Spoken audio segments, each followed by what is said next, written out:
Não sei se você já comprou um pacote de viagem para conhecer uma outra cidade ou uma outra nação.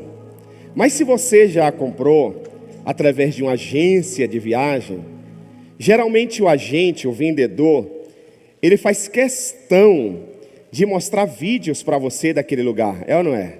Se é uma cidade praiana, ele diz, olha, lá tem lindas praias, né, maravilhosas praias, você pode fazer os passeios, ele te dá várias dicas. Porque quando você visualiza, preste atenção, eu vou pedir que evite todos andar, se concentre, eu vou dar muito texto bíblico hoje, e é importante que você anote todos, ok? Principalmente os líderes de célula, porque muito do que eu vou falar não tem nada escrito aqui, só os versículos, pouca coisa escrita, então vocês vão ter que anotar aí para ministrar a célula, tá bom? Então preste atenção, quando a gente visualiza, facilita, né? E cria um desejo maior para estarmos naquele lugar, sim ou não? Você sabe que nós vamos para os céus, quem vai para os céus? Ixi, quem vai para os céus? Quem vai para o inferno? Graças a Deus, ninguém. Nós vamos para os céus, amém? É importante a Bíblia nos dá imagens através dos textos bíblicos. A Bíblia nos dá imagens dessa nova Jerusalém, desse novos céus, dessa nova terra. É importante nós, como cristãos, sabermos para onde nós estamos indo, até para nós defendermos a nossa fé, até para nós lutarmos mais por essa nova Jerusalém. Porque eu vejo algumas pessoas entregando os pontos com muita facilidade.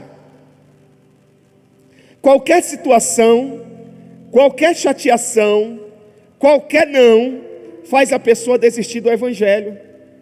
Quando a pessoa desiste do Evangelho, ela desiste dos céus. Acabamos de cantar, aquele que me ama, segue os meus mandamentos. Você pode anunciar para o mundo inteiro que você ama a Deus, mas se você não vive os princípios, os mandamentos estabelecidos por Deus, você nunca vai convencer Deus que você o ama. Então é importante nós entendermos como é o lugar para onde nós estamos indo, como vai proceder essa conexão, esse casamento, essa aliança. E é exatamente isso que eu quero hoje dar um panorama. Não vou me aprofundar em 30, 40 minutos, não dá para se aprofundar, mas dá para a gente ter uma visão, dá para aguçar o nosso coração, a nossa alma, e nós lutarmos para não perdermos o céu de vista. Pastor Jovelino ministrou hoje de manhã a ceia, e ele disse, eu me batizei no ano de 72, eu não tinha nem nascido ainda. E eu confirmei com ele, eu disse, Jovelino, desde quando eu me entendo por gente, eu sirvo a Deus, eu estou dentro da igreja. E eu lembro que quando eu era garoto, você vai começando a ter um entendimento, você lembra das mensagens que eram pregadas? Irmãos, 90% ou mais das mensagens ministradas nos altares era sobre a volta do Senhor Jesus Cristo. Não sei quem é desse tempo aqui, dessa época. Tem alguém aí? Está ali, ó. Tá os velhinhos aí, ó, experientes. Era assim ou não era? A pessoa aceitava Jesus, o coração dela já ardia para ela ir para os céus. Você sabe que essa coisa de reunião, de culto, de libertação, quase que não tinha. O coração dela ardia tanto para ir para os céus, que ela largava o cigarro de imediato, largava a bebida, né? Naquela época algumas igrejas tinham questão de usos e costumes de roupa, a mulher não podia usar calça. No outro dia a mulher aceitava Jesus de brinco, de calça, cheia de batona, era usos e costumes. A gente não tem mais isso, não é bíblico isso, mas era uma forma deles serem crentes. Mas no outro dia a mulher já aparecia de saia, de vestido, sem brinco, com todas as características que a igreja dizia que era ser crente. Não tinha essa coisa de discipulado, de ficar ali em cima para o crente tomar jeito na vida. Os pastores não ficavam medindo as palavras para agradar os crentes, para a igreja ficar cheia. Era a volta de Jesus. Se arrepende, abandona o pecado. Não tinha essa coisa de expulsar os mesmos demônios toda semana. Não. Não. A pessoa era liberta na hora que ela entregava a vida para Jesus já. A mensagem mudou. Agora se fala mais sobre o homem, mais sobre ter do que ser. Conquistas. Você consegue. Você pode colocar Deus na parede, segurar no colarinho de Deus e dizer: Deus, você vai me dar porque eu sou dizimista fiel. Prosperidade. Não que Deus não tenha isso, mas nós precisamos voltar a falar sobre os céus. Nós tivemos uma série de mensagens falando sobre o inferno. Chega de inferno. Já estamos por aqui de inferno. Eu quero saber agora para onde eu vou. Aleluia. Quem vai para os céus comigo? Apocalipse, capítulo de número 21, penúltimo capítulo da Bíblia e o último livro da Bíblia, Apocalipse. Vai lá para o finalzinho da Bíblia, Apocalipse. Pega o penúltimo capítulo, 21, e nós vamos ler os versículos 1 e 2. Se você puder manter a sua Bíblia aberta, para você ir grifando os textos que nós vamos ler, seria muito bacana. E pode escrever também na Bíblia de papel, não tem pecado não, ok? Então vamos lá. Diz assim a palavra de Deus: então vi um novo céu e uma nova... João, ele tem uma visão de um novo céu e uma nova terra. E ele diz: pois o primeiro céu e a primeira terra tinham passado, e o mar já não existia. Vi a cidade santa, a nova Jerusalém, a que descia do céu, da parte de Deus, preparada como uma noiva adornada para o seu marido. Preste atenção, João é um judeu. João conhece a Jerusalém atual. Essa Jerusalém que nós conhecemos, para alguns judeus, capital de Israel, ela já existia. É lógico que foram nascendo outras Jerusalém em cima daquela época. Mas o território geográfico é o mesmo. Quando ele diz: eu vi um novo céu e uma nova terra, uma nova Jerusalém, ele não está dizendo uma nova Jerusalém de recente, nasceu agora, há poucos anos, não. Está falando uma nova Jerusalém no termos de qualidade, de santidade, que nessa nova Jerusalém não existe pecado, não existe malignidade, não existe maldade. Nessa nova Jerusalém, todas as pessoas que lá habitarem, que pisarem nessa nova terra, serão pessoas santas, com o corpo glorificado. Quem está me entendendo até aqui diz amém. Porque, preste atenção, essa Jerusalém que a gente conhece, capital de Israel, já tive o privilégio de estar lá 3 ou 4 vezes, se eu não me engano. Eu lembro que na primeira ou na segunda vez, eu tirei um tempo para conversar com os judeus, um sábado à noite, e eu fui fazendo algumas perguntas sobre a comunidade judaica, a juventude, os adolescentes, e eles foram me falando algumas práticas da sociedade, da comunidade ali de Jerusalém, que eu disse: gente, parece o Brasil e um pouco pior. Então não é essa Jerusalém que João está falando, é uma nova, é uma santa, é uma pura. Quem está me entendendo diz amém. Agora preste muito bem atenção. A Bíblia diz,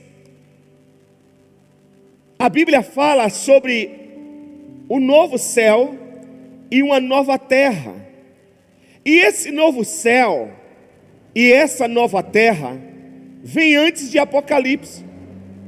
Apocalipse está no Novo Testamento, é o livro das profecias do fim, revela Deus, revela Nova Jerusalém, mas esse novo céu e essa nova terra, Deus já tinha revelado lá no Antigo Testamento para o profeta Isaías, muito antes da cruz, muito antes de Jesus. Isaías, ele foi um profeta messiânico, ele profetizou tudo sobre a vinda do Messias, como ele viria, qual seria o papel dele, como ele morreria, o governo estaria sobre seus ombros, ele seria o príncipe da paz, o conselheiro, o Deus forte. Isaías profetiza tudo, e Isaías fala também da nova Jerusalém e dessa nova terra. Vamos ler? Isaías capítulo 65, versículo 17 diz assim, Isaías: pois vejam, criarei novos céus e nova... Tem alguém aí? Criarei novos céus e nova... E as coisas passadas não serão lembradas, jamais virão à mente. Nós vamos estar, a Bíblia dá a entender aqui, nessa fala de Isaías, nessa revelação aqui, que nós vamos estar tão envolvidos em tanta glória, que não vamos nos lembrar mais de coisas antigas dessa terra. Aí você diz, pastor, mas o senhor pregou recentemente, dizendo que quem está no inferno está consciente, lembra o nome do pai, a casa, os irmãos, quem está nos céus também vai se lembrar, né? O mendigo estava ao lado de Abraão, verdade.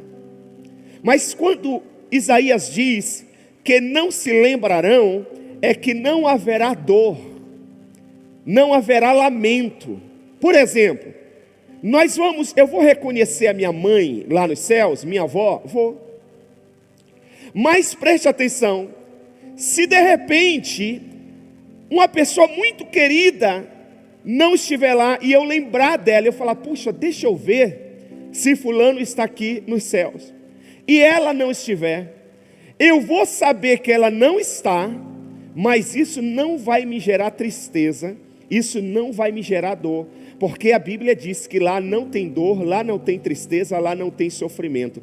A glória vai ser tão grande que eu vou lembrar, mas eu não vou sofrer. Quem está me entendendo diz amém. Tudo bem até aqui? Quem quer aprender mais, diga glória a Deus. Então vamos continuar. Nós vamos estar tão envolvidos em tanta glória, que não vamos nos lembrar de coisas antigas aqui dessa terra que gera sofrimento. Segunda carta do apóstolo São Pedro, capítulo de número 3, versículo 13, ele diz assim: todavia, de acordo com a sua promessa, esperamos novos céus e nova terra, onde habita a justiça. Irmãos, todo mundo que entrega a vida para Jesus tem que ter essa esperança dos novos céus. Você sabe que muita gente hoje vem na igreja para se livrar do sofrimento, e muitas ficam dentro da igreja por muito tempo, e às vezes morre dentro da igreja, e nunca criou a esperança de ir para os céus, porque nunca foi ensinado para ela. Deus tem prosperidade, eu acredito na prosperidade. A Bíblia diz que Deus se alegra na prosperidade dos seus servos. Eu creio que Deus quer pegar o tesouro dessa terra e colocar nas mãos dos seus filhos. Eu tenho plena convicção disso. Eu dei aqui testemunho da minha vida, o que Deus tem feito. Mas o evangelho não é só isso não. Isso faz parte do combo. O principal é a salvação da nossa alma. O principal é a nossa eternidade.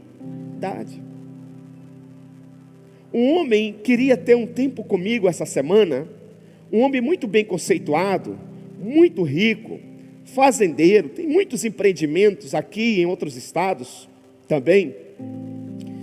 E eu separei sexta-feira, 8h30 da manhã, para tomarmos um café. 8h30, quando eu saí aqui na porta, depois do meu período de oração, ele já estava em pé ali me aguardando. Ele entrou no meu carro, fomos até um local, tomamos um café, depois levei ele na associação para conhecer a região, falei sobre o nosso projeto, e ele falando dos negócios dele, do empreendimento dele, da vida dele de negócio, de homem de empreendedor, da riqueza dele. Voltamos aqui, sentamos ali na sala, fiquei umas quase 3h30 com ele. Falamos de vários assuntos, mas quando ele estava indo embora, que ele se levantou, eu disse: Deus, esse homem não pode passar pela minha vida sem eu falar da salvação da alma dele. Porque o Senhor Jesus disse: o que adianta o homem ganhar o mundo inteiro e perder a sua alma?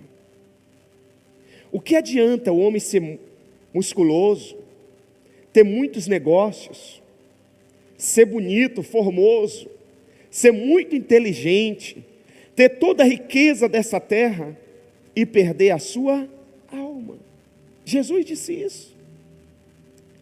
Por isso que eu estou me doando e me derramando sobre os homens dessa cidade, não é dessa igreja, dessa cidade. Eu tenho plena convicção que nós vamos alcançar os homens dessa cidade. Ontem eu estava numa conferência de homens, depois o pastor me chamou para tomar um café, e eu falei: pastor, eu tenho feito esse trabalho com os homens, o senhor não quer fazer o mesmo aqui não? Porque se a gente discipular os homens vão discipular as suas famílias. Aleluia. Ele disse: me explique, pastor, e eu vou contagiar em nome de Jesus todos os pastores dessa cidade para investirem na vida dos homens. Amém? Quem está me entendendo? Então preste atenção. Eu disse para aquele homem: doutor, ele é um doutor, me fale uma coisa, como está a sua alma? Eu acho que ninguém nunca fez essa pergunta para ele. Eu acho que já perguntaram do faturamento das empresas dele, quantos funcionários ele tem, o tamanho da fazenda, o tamanho das empresas dele, quantos funcionários, mas sobre a alma? Doutor, me fale como que está a sua alma. Ele olhou assim para mim assustado e disse: como assim, pastor? Eu falei: se o senhor morrer hoje, agora, para onde vai a sua alma? Ele parou, disse: pastor, sinceramente, eu acho que eu vou para os céus. Eu falei: sério, doutor? Parabéns. Por que o senhor acha que vai para os céus? Ele disse: pastor, eu dou emprego para um monte de gente, um monte de família. Eu sou muito correto nos meus negócios, faço tudo com muita excelência, não faço mal a ninguém, eu sou um homem de aliança, eu cumpro a minha palavra, eu acho que eu vou para o céu. Falei: doutor, deixa eu explicar para o senhor. Parabéns por ser esse homem, continue sendo assim, parabéns. Mas a salvação não tem nada a ver com essas qualidades. A salvação não tem nada a ver com o que você fez ou deixou de fazer. A salvação tem a ver com o que você crê e o que Ele já fez por você. Vou repetir. A salvação tem a ver em quem você crê e o que Ele já fez por você. A salvação não é pelas obras, doutor. O que o senhor está falando é de obras. Porque se fosse pelas obras, a glória seria sua. E quem não tem essas qualidades estaria condenado ao inferno. A salvação é pelo sacrifício de Jesus na cruz do Calvário. E todo aquele que nele crê será salvo, doutor. E eu ministrei sobre a vida dele. Ele saiu pensativo. Chegou ali no hall de entrada, fiz uma oração por ele, pelo relacionamento dele. E no final ele ainda fez o sinal da cruz e beijou. Foi tudo certo, doutor. Esse é o primeiro contato. Então preste atenção. Nós precisamos ter essa esperança, crente. Quem é crente aí, dá glória a Deus? É a esperança que um dia nós vamos morar com Jesus. Preste atenção aqui. Se vai ter algo novo, é porque Deus vai fazer alguma coisa com o velho. Nós ministramos a Santa Ceia domingo passado à noite, ministramos hoje pela manhã, e lá em Coríntios capítulo 13, capítulo 11, versículo 23, vai falar sobre a nova aliança. E Paulo se aprofunda mais em outro texto, ele vai dizer, olha, se a velha aliança valesse ainda, tivesse algum valor, não seria necessário a nova. Então Paulo está dizendo, Deus criou a nova em Cristo Jesus para cancelar, para anular a antiga, que era pelas obras, que era pelo que você fazia. Então, se Deus está falando sobre uma nova terra, uma nova Jerusalém, o que Deus vai fazer com a velha? Uma boa pergunta. É uma boa pergunta, preste atenção. O que Deus vai fazer com essa terra aqui? O que Deus vai fazer com a Jerusalém atual? O que Deus vai fazer? Lembra da época de Noé?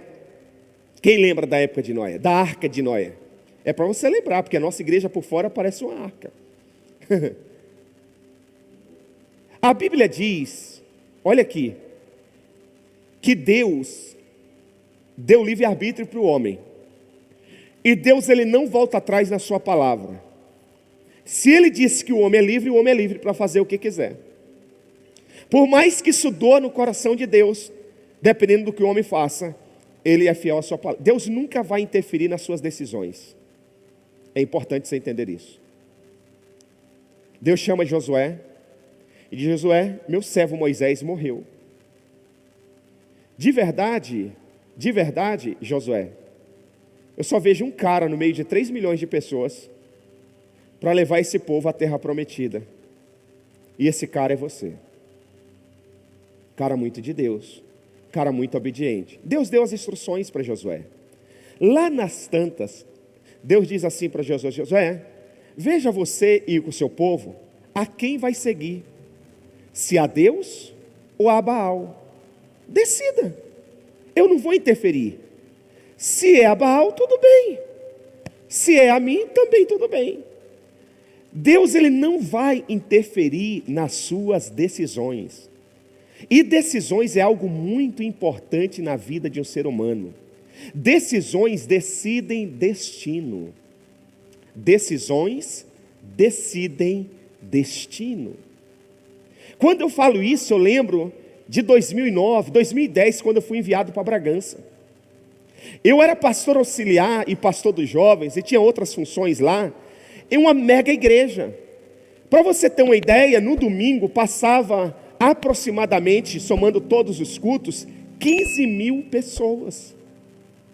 Tinha todo santo domingo, em todas as reuniões, tinha pessoas do Brasil e do mundo que ia conhecer aquela igreja. Era um negócio surreal. Era a igreja da América Latina. Assim como hoje muitos pastores vão em Dallas, vão em Houston conhecer algumas igrejas, o mundo vinha em São Paulo conhecer aquela igreja. Eu era pastor auxiliar de lá. Em 2010, agosto de 2010, o meu líder disse, você vai para Bragança. E depois ele disse, mas você não é obrigado. Conversa com a Andréia. Vocês só vão se vocês quiserem. Se não quiserem, pode ficar aqui. Eu disse, o Senhor é profeta de Deus na minha vida.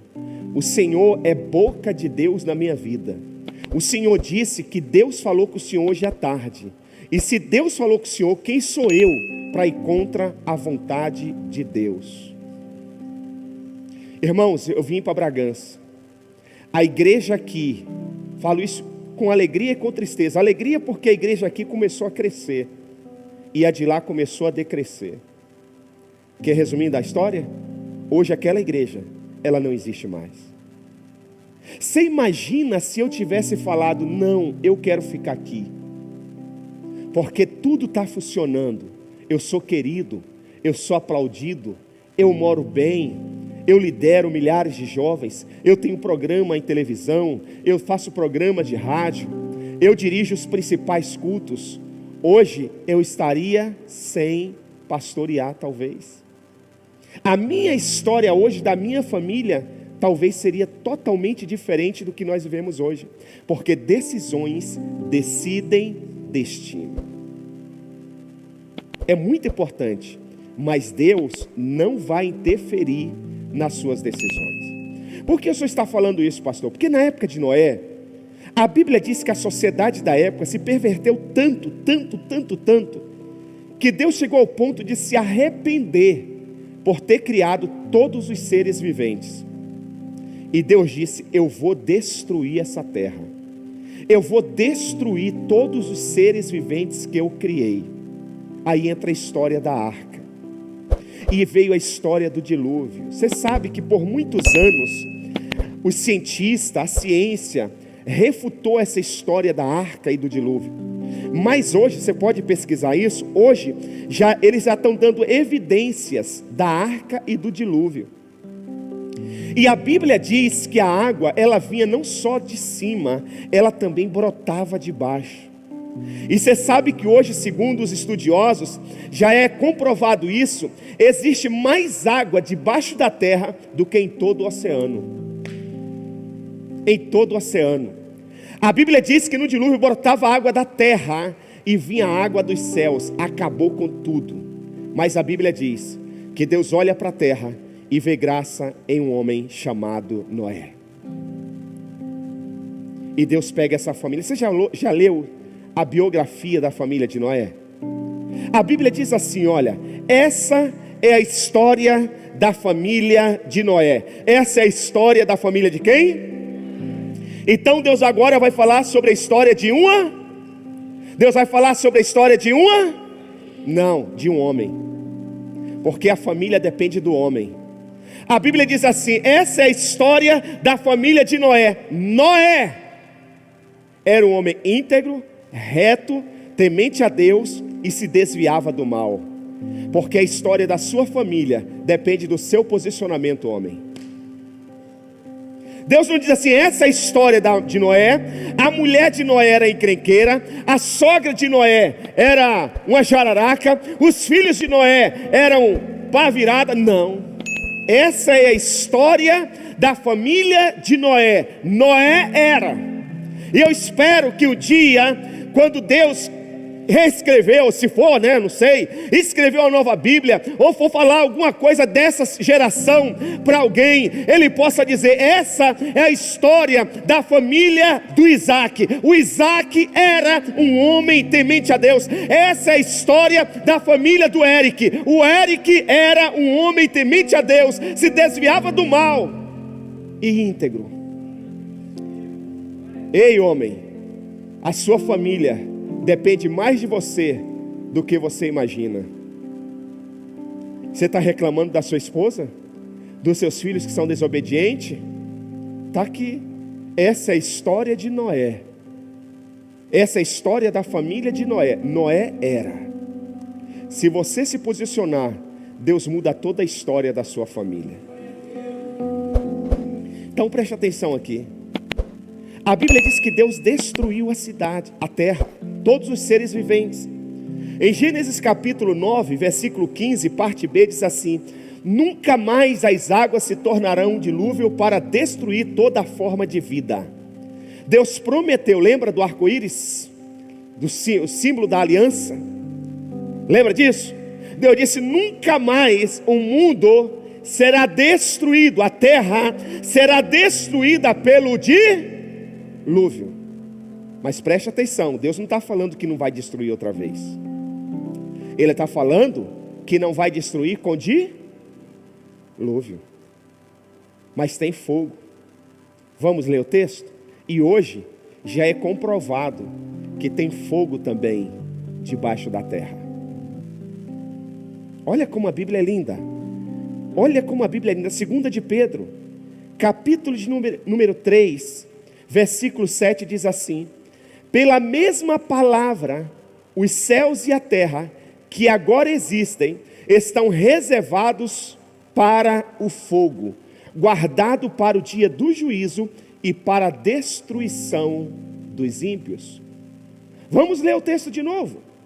Pela mesma palavra, a mesma palavra que fala do dilúvio, a mesma palavra que fala que Deus se arrependeu de criar todos os seres viventes.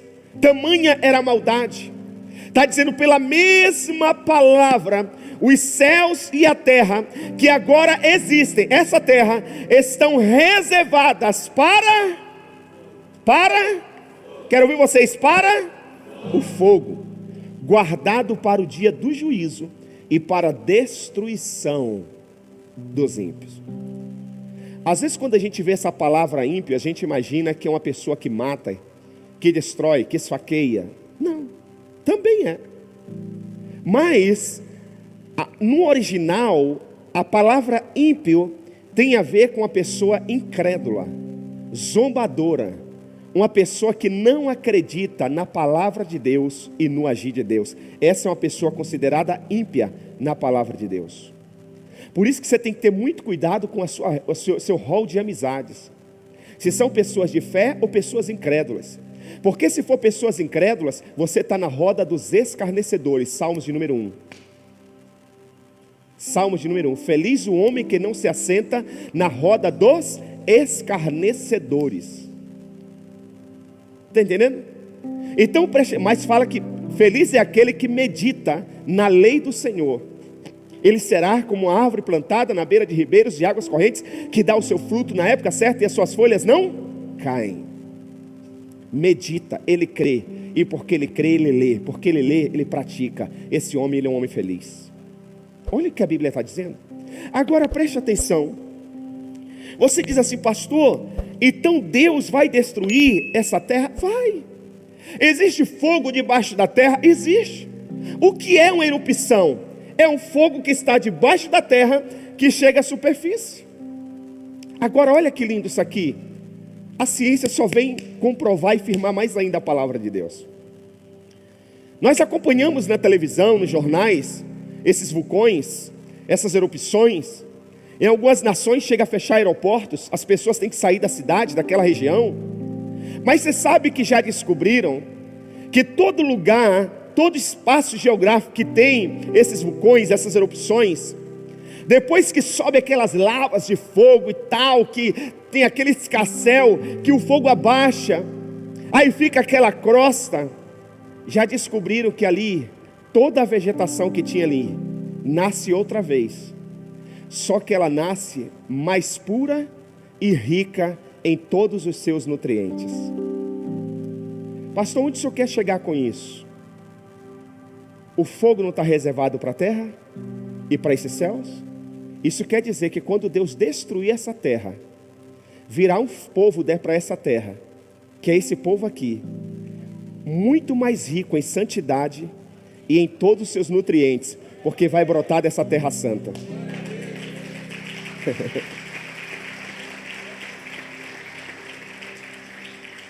Preste atenção. A Bíblia fala de 3 Jerusaléns. 3. Existe a Jerusalém atual, que é essa que eu já falei, certo? E existe a Jerusalém que vai existir no milênio, que Jesus vem governar a terra. A palavra Jerusalém no original, no hebraico, ela está no plural, Jerusaléns. Porque existem 3. Então a primeira é a Jerusalém atual, a segunda é a Jerusalém que vai existir no milênio, que Jesus vem governar a terra, e a Jerusalém eterna, a que vem de cima, que nós lemos, ela vem de cima, não, ela não existe. Lembra que Jesus disse, eu vou preparar uma morada para vocês? É essa Jerusalém. Ela não está aqui, ela vem de cima, ok? Então preste atenção. Segunda de Pedro, ou Apocalipse capítulo 21, versículo 2. Apocalipse 21, versículo 2 diz assim: vi a cidade santa, a nova Jerusalém, que descia do céu, da parte de Deus, preparada como uma noiva, adornada para o seu marido.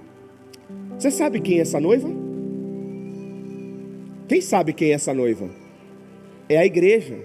Quem é a igreja? Nós, diga, sou eu. Quem é essa noiva de Cristo? Diga, sou eu. É você. Por isso que nós falamos, isso aqui não é uma religião. Isso aqui não é um clube de futebol. Não é um clube de regata, né? Isso aqui não é um sindicato. Nós somos o reino de Deus nessa terra. Apocalipse, ainda no capítulo 21, versículos 9 e 10, diz assim: um dos 7 anjos que tinha as 7 taças cheias das últimas 7 pragas, aproximou-se e me disse: venha, eu lhe mostrarei a noiva, a esposa do Cordeiro. Ele me levou no espírito a um grande e alto monte e me mostrou a cidade. Onde fica a noiva? Onde fica a noiva? Na cidade santa, Jerusalém, que descia do céu, da parte de Deus. João aqui, ele está tendo uma visão futurística. Deus está mostrando para João o que a igreja vai viver no grande dia. Cidade santa é uma cidade onde nenhum mortal pisou ainda. Cidade santa onde não tem nenhuma maldade, nenhum pecado, nenhuma malignidade. Essa nova Jerusalém, a Bíblia diz que ela vem do alto. Quem está me entendendo diz amém.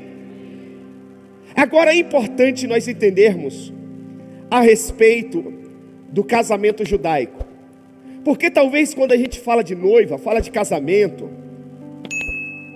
com relação à salvação, à vida eterna, talvez para nós brasileiros não faça muito sentido. Mas lembra que Jesus está falando para uma comunidade judaica. Então vamos entender como funcionava o casamento na cultura judaica. Hoje o garoto diz assim, o jovem, garoto não, jovem, eu quero namorar com a sua filha. O correto é isso, né? Ele vai na casa dos pais e diz, eu quero namorar com a sua filha. Se os pais concordarem, a menina aceitar, geralmente se vai porque a menina já aceitou. Ele já sai dali de mão agarrada, começa a beijar, abraçar, e alguns até cometem pecados, fornicação. É ou não é? É assim. Na cultura judaica não. Na cultura judaica, o rapaz, ele ia até o pai da menina e dizia, eu quero casar com a sua filha. As duas famílias se conheciam, eles criavam ali um pacto, celebravam com a ceia, criavam um pacto, uma aliança, e os pais da noiva diziam, tudo bem, beleza. O noivo dizia assim, eu vou preparar a nossa casa, e eu volto para nós casarmos. Não tinha esse negócio de beijo e abraço. Você pode ver que a Bíblia não fala de namoro. A Bíblia só fala de casamento. Namoro é coisa dessa sociedade atual. Então preste atenção. Até mesmo, não vou deixar isso aqui para outro dia. Bom, mas que senão dá muito pano para manga. Eu não tô cansado hoje. Olha aqui. Aí ele ia preparar a casa. Hoje geralmente a mãe diz assim, eu divido a casa aqui no meio, vocês moram em 2 cômodos, a gente constrói outro banheiro. Ou então tipo assim, faz aqui em cima, constrói em cima da nossa casa, é assim ou não é? Eu lembro que quando eu namorava a Andréia, os nossos colegas chegou uma fase que eles iam casando, todos da mesma faixa etária, e eu ficava louco para casar logo, velho. Porque os caras falavam como era bom casamento, né? E eu ficava doido, cada um que casava eu já falava, Nelson, eu vou casar agora, e eu vou fazer isso e tal. Aí depois caía a ficha e falei, não, o cara casou, foi morar na casa da sogra, do pai, está morando no quintal, e sei lá, está pagando aluguel, eu vou casar, eu vou para a minha casa, o meu apartamento. Aí uns colegas chegavam para o André e diziam assim, então você nunca vai casar, porque está difícil construir casa, está difícil comprar. Aí eu comecei a fazer os meus propósitos com Deus financeiro. E aí Deus nos deu um apartamento. Nós casamos e fomos direto para o nosso apartamento, para a glória de Deus. Na cultura judaica era assim. Quando o cara tinha tudo preparado, a casa montada, aí ele voltava e dizia para o pai da menina, está tudo pronto, eu vim casar com a sua filha. Na hora do casamento, preste atenção, eles davam 7 dias de festa. Quantos dias? 7. Para depois se casarem. Primeiro celebrava, depois eles iam para o ato sexual. Eles iam para o ato íntimo. Primeiro celebrava a festa por 7 dias. Por isso que Jesus lá em Caná da Galileia acabou o vinho. Não era uma festa de 1 hora. Não era uma festa de 2 horas. Eu não sei se eles convidaram gente demais ou chegou penetra naquela festa. Não sei se tinha uns adolescentes do Infinity Fire que foram para a festa e acabaram com tudo. Os homens do HFC. E aí Maria ficou preocupada, porque tinha mais dias de festas. Como que ia ter a festa sem vinho? Jesus vai lá e multiplica. 7 dias de festa. No final do 7º dia, os noivos casam. E aí ele pega a noiva, vai para a casa dele e se torna uma só carne. Agora vamos para a Bíblia. Vamos falar sobre o casamento celestial. O casamento da noiva de Cristo. Amém? Quem quer aprender mais, diz glória a Deus. A Bíblia diz que a igreja é a noiva de Cristo. O noivo é Jesus Cristo. E ele foi preparar uma morada, uma casa para nós.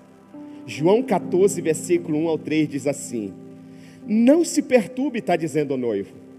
Olha que lindo para Jesus. Para a gente hoje talvez não diga muita coisa, mas para os discípulos que eram judeus, fala muito para eles aqui. Não se preocupe, eu vou voltar. Não se perturbe o coração de vocês. Creiam em Deus, creiam também em mim.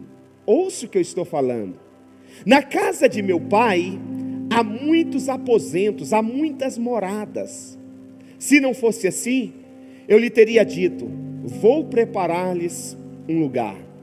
E se eu for lhe preparar um lugar, voltarei, olha aqui, voltarei e os levarei para mim, para que vocês estejam onde eu estiver. Ele está falando sobre o que aqui? Casamento. Ele foi preparar uma casa.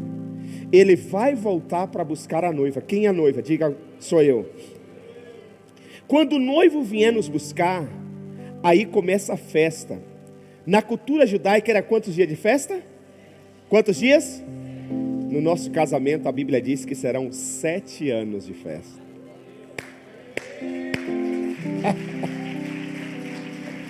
7 anos de festa.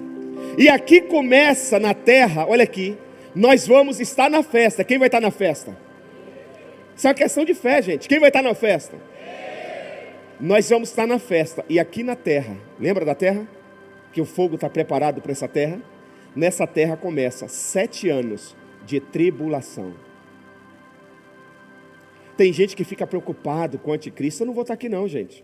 Eu vou estar na festa com o noivo. Eu vou estar na festa. Começa aqui na terra a grande tribulação. Por que começa a tribulação? A grande tribulação aqui na terra. Porque um dia Jesus disse, lá em Mateus capítulo 5, versículo 13, parte A: vocês são o sal da terra. Para que serve o sal? Para dar sabor e para não deixar Instagram. Não é Instagram não, nem Instagramado. Estragar. Quem é mais antigo, na época que não tinha geladeira, lá em Barbacena, a gente ia para a cidade fazer compra, lembra isso? Comprava carne e a mãe ou o pai mandava sal, porque não tinha energia. E esse sal não deixava a carne, durava por 15, 20, até 30 dias ou mais. É assim ou não é? Jesus está dizendo: eu vou buscar a minha noiva, que é o sal da terra.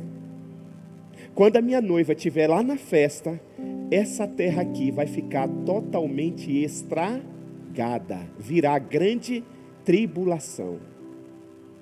Hoje a pessoa descobre um câncer, faz quimioterapia, faz radioterapia. Hoje a pessoa descobre que tem um problema nos rins, faz hemodiálise. Está com a infecção, toma um antibiótico por 7 dias, volta ao médico, detecta que está curado.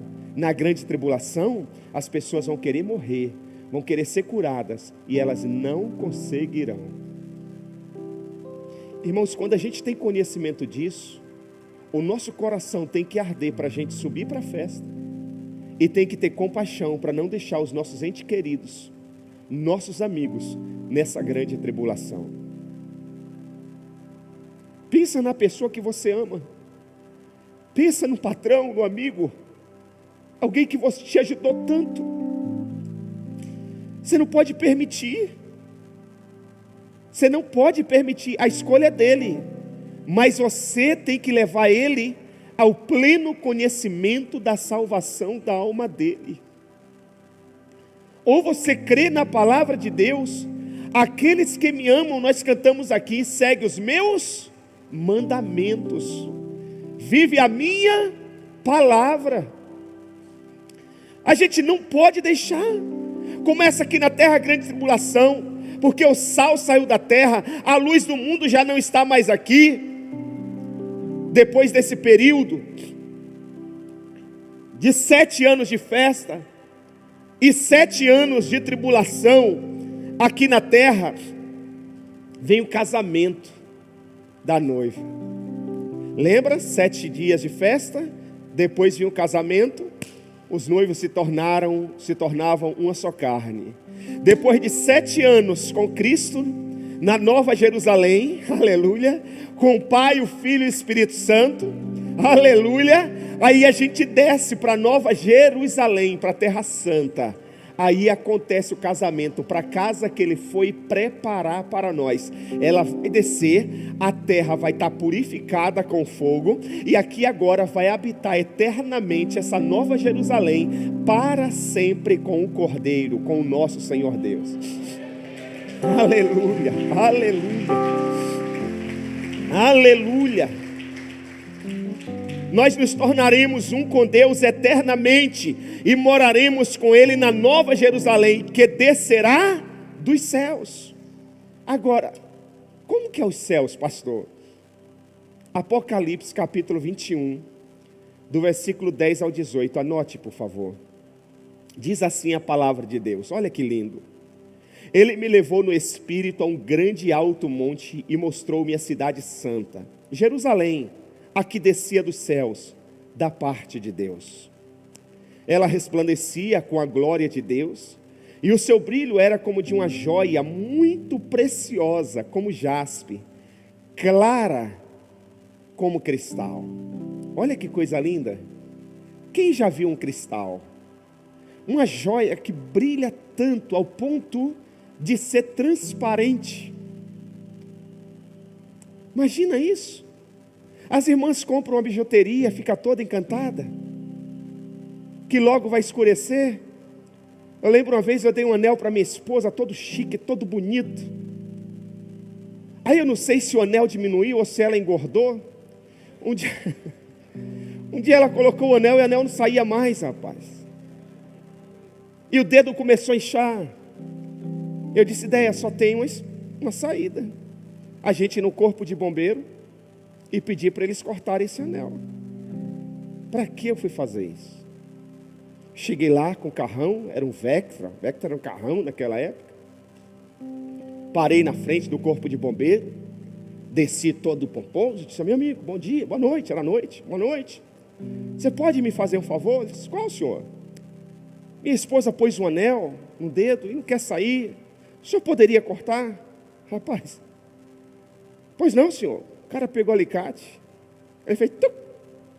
Ele disse, ô senhor, tinha uns 4, 5. Ô senhor, dá uma coisa melhor para sua esposa. Isso aqui é lata. Mas às vezes a gente ganha uma lata, já fica feliz. Ah, amor, que lindo.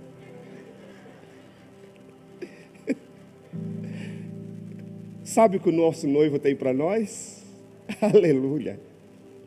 Resplandecia com a glória de Deus, e o seu brilho era como de uma joia, muito preciosa, como jaspe, clara como cristal. Versículo 12. Tinha uma grande e alta muralha, com 12 portas e 12 anjos junto às portas. Nas portas estavam escritos o nome das 12 tribos de Israel. Aleluia. Havia 3 portas ao oriente, 3 ao norte, 3 ao sul e 3 ao ocidente. A muralha da cidade tinha 12 fundamentos. Olha aqui, 12 colunas. E neles estavam os nomes dos 12 apóstolos do Cordeiro. O seu nome também vai estar lá. Aleluia. O anjo que falava comigo tinha como medida uma vara feita de ouro. Cadê os pedreiros aí? Os irmãozinhos ficam com a trena, né? Puxa aí, segura aí. Lá o anjo tem uma vara de ouro para medir. Aleluia. A fita métrica lá é de ouro. Aleluia. Havia 3 portas no Oriente. O anjo que falava comigo tinha como medida uma vara feita de ouro para medir a cidade. Aleluia. Suas portas e seus muros. Agora ele vai medir. Olha as medidas dessa cidade que ele foi preparar para mim e para você. A cidade era quadrangular, de comprimento e largura iguais. Ele mediu a cidade com a vara. Tinha 2.200 quilômetros de comprimento. A altura, 2.200 quilômetros de altura a cidade. De largura, tinha o mesmo comprimento que a altura. Consegue entender isso? Deixa eu te falar. Para você, eu fiquei pesquisando as capitais de São Paulo até algumas capitais, quantos quilômetros dava de distância. A mais próxima que eu achei foi Aracaju. De São Paulo a Aracaju, Sergipe, tem 2.200 e uns quebrados de quilômetro. Deus está falando que a altura, a largura dessa cidade é como daqui a um pouco mais que Aracaju. É grande, não é? Sim ou não? A altura. A largura é a mesma. Você depois pode fazer uma continha. Pega o espaço geográfico e o número de habitantes de uma cidade como Salvador, Bahia. Se for usar essa medida na mesma proporção populacional de Salvador, nessa cidade santa, preste atenção nisso aqui, comportaria 4,34 trilhões de pessoas. Você sabe que no planeta Terra hoje não chega nem a 10 bilhões de pessoas. Nessas medidas aqui, comportaria 4,34 trilhões de pessoas. Dá para levar nossa família, sim ou não? Dá para levar os nossos amigos, sim ou não? Por isso que tem que ter uma célula ou 2 em cada rua de Bragança Paulista. Porque lá tem espaço para mim e para você. Agora preste atenção, outra curiosidade aqui. Nessa altura de 2.200 quilômetros de altura, se nós fôssemos construir a cada 10 quilômetros um andar, preste atenção, a cada 10 quilômetros, são 2.200 quilômetros de altura, essa Nova Jerusalém. Se a cada 10 quilômetros nós construíssemos um andar, sabe quantos andares teriam nessa nova cidade? 220 andares. A cada 10 quilômetros. Você pega um prédio de 10 andares, o elevador já demora para chegar lá. Imagina nessa Nova Jerusalém. Ainda bem que não vai precisar de elevador. A trombeta vai soar. Aleluia. Ele vai surgir. Aleluia. E nós seremos arrebatados. No abrir e piscar de olhos. Aleluia. Tem mais. Ele mediu a muralha e deu 65 metros de espessura, gente. A muralha. 65. Essa igreja aqui, acho que tem um pouco menos que 20 metros de largura. Quem lembra da tenda? A tenda tinha 20 metros de largura. Comportava 4 fileiras de cadeiras assim. Ela era menor assim, de comprimento, mas de largura tinha 20 metros. 20 por 40 metros. Ou seja, A muralha tem 65 metros de espessura. Dá mais de 3 auditórios de espessura, a muralha da cidade que nós vamos morar. Não tem inferno no mundo que consiga invadir a Nova Jerusalém, que o noivo foi preparar para a sua noiva. É para lá que eu vou com a minha família e a cidade de Bragança Paulista inteira. Aleluia.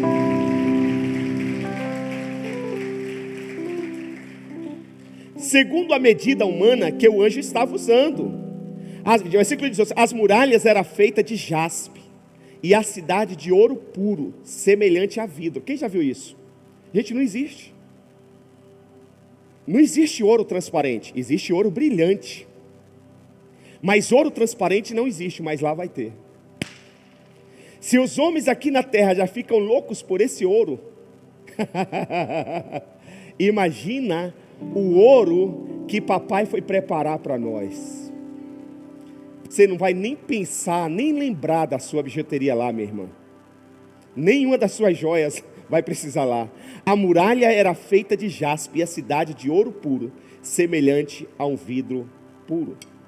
Agora preste atenção, Apocalipse 21, versículo 21 e 22 diz assim: as 12 portas eram 12 pérolas, cada porta feita de uma única pérola. Imagina o tamanho dessa pérola, porque você já viu a altura da cidade? 2.200 quilômetros de altura. Imagina essa porta. A gente vai em alguns condomínios aí, vê casa com pé direito de 7 metros, 5 metros, a gente, uau, olha o tamanho dessa porta. Imagina a porta da Nova Jerusalém, hein, Jaelson? Quinta da Baronesa? Oh, coitado, passa nem perto. E essa porta grande, ela será toda de pérola, uma única pérola. A rua principal da cidade era de ouro puro, como vidro o quê? Mais uma vez, transparente. Não vi templo algum na cidade, pois o Senhor Deus Todo-Poderoso é o Cordeiro, e o Cordeiro são o seu templo. Hoje, para a gente adorar, a gente vamos na igreja. Aí chega aqui e você fala assim: o santuário de Deus realmente é um lugar consagrado. Paulo vai dizer que nós, quando entregamos a nossa vida para Jesus, somos a habitação do Espírito Santo. Jesus disse isso, se referindo ao adultério. Ele disse: olha, quando vocês falam mal de alguém, quando vocês falam palavrão, vocês pecam contra o homem e contra Deus. Mas quando vocês cometem, olha aqui, preste atenção, um adultério, uma fornicação, vocês estão pecando contra o próprio templo do Espírito Santo. O Espírito Santo hoje habita dentro de nós. Lá somos nós que vamos habitar dentro de Deus. Você não entendeu, não? Hoje o Espírito Santo habita dentro de nós. No Antigo Testamento, o Espírito Santo vinha e voltava. Lembra de Davi e Saul? Saul estava endemoniado, chamaram Davi com a harpa dele, ele tocava, o demônio acalmava. Daqui a pouco o demônio voltava de novo, porque o Espírito Santo não habitava. Veio Jesus, o tabernáculo de Deus. Agora o Espírito Santo, ele disse: eu vou preparar uma morada, mas vou enviar o Consolador, e ele estará com vocês todos os dias, até a consumação do século, e ele os guiará em toda a verdade. O Espírito Santo hoje habita aqui, habita aí, mas quando chegar na Nova Jerusalém, nós vamos habitar nele. Aleluia. Hoje é o Espírito Santo, é Deus em nós. Está entendendo? Lá na Nova Jerusalém, hoje é com nós. Lá na Nova Jerusalém será em nós. Nós estaremos nele. É importante nós entendermos isso. Agora preste atenção. O texto diz da pérola. As portas serão de uma única pérola. Vamos pensar na pérola aqui do mar. Como que é formada uma pérola? Através de uma ferida dentro da ostra. Uma areia, um grãozinho, entra lá, começa a ferir, ela começa a se movimentar, incomodada, e ali nasce uma pérola. Quem foi ferido em nosso favor? Quem foi ferido em nosso favor? Jesus. Isso quer dizer que a salvação somente através de Jesus. A ferida cravada nas mãos dele, nos pés dele, na cabeça dele, ao lado dele, está gerando essa pérola. Por isso que ele disse: eu sou a porta. Ele disse, vamos ler aqui. Ele disse: eu sou a porta, o caminho, a verdade e a vida. Apocalipse 3:12, ele diz assim: farei do vencedor, olha o que ele diz: farei do vencedor uma coluna no santuário do meu Deus, e dali ele jamais sairá. Escreverei nele o meu nome, o nome do meu Deus, e o nome da cidade do meu Deus, a nova Jerusalém, que desce dos céus da parte de Deus. E também escreverei nele o meu novo nome, diz o Senhor. Apocalipse 7:15, por isso eles estão diante do trono de Deus, e o serve dia e noite em seu santuário, e aquele que está sentado no trono estenderá sobre ele o seu tabernáculo. Nós estaremos totalmente revestidos da glória de Deus. Apocalipse 11:19, então foi aberto o santuário de Deus no céu, e ali foi vista a arca da sua aliança. Houve relâmpagos, vozes, trovões, um terremoto e um grande temporal de granizo. Todo esse santuário de Deus é antes do capítulo 21 de Apocalipse. Agora em Apocalipse capítulo 21, versículo 1 e 3, mais uma vez vamos ler. Diz: então vi um novo céu e uma nova terra, pois o primeiro céu e a primeira terra tinham passado, o mar já não existia. Vi a cidade santa, a nova Jerusalém, que descia dos céus, da parte de Deus, preparada como uma noiva adornada para o seu marido. Ouvi uma forte voz que vinha do trono que dizia: agora o tabernáculo de Deus está com os homens, com os quais ele viverá. Eles serão os seus povos, o próprio Deus estará com eles e será o seu Deus. Hoje quem habita em nós? O Espírito. Mas lá na Nova Jerusalém nós estaremos com o próprio Espírito Santo. Também é Deus, a terceira pessoa da Trindade. Mas lá nós estaremos com o Pai, a primeira pessoa da Trindade. Apocalipse 21:11.